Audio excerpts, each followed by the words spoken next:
अस्सलाम वालेकुम दोस्तों, welcome back to our channel find Urdu. Montage. Montage का मतलब है मुख्तलिफ चीज़ों का मिलाप, तस्वीरों या क्लिप्स का जोड़। मॉन्टेज का मतलब है छोटी छोटी क्लिप्स, तस्वीरों या सीन्स को जोड़कर एक नया सीन या तस्वीर बनाना। ये अक्सर फिल्म्स, वीडियोस या आर्ट में यूज होता है। The movie began with a montage of war scene.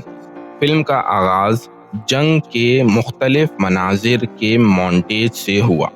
तो दोस्तों, मॉन्टेज का मतलब है मुख्तलिफ सीन्स या तस्वीरों का एक साथ मिलाप जो कोई नया असर पैदा करे। उम्मीद है अब आपको मॉन्टेज का मतलब समझ में आ गया होगा। मिलते हैं नेक्स्ट वीडियो में। शुक्रिया।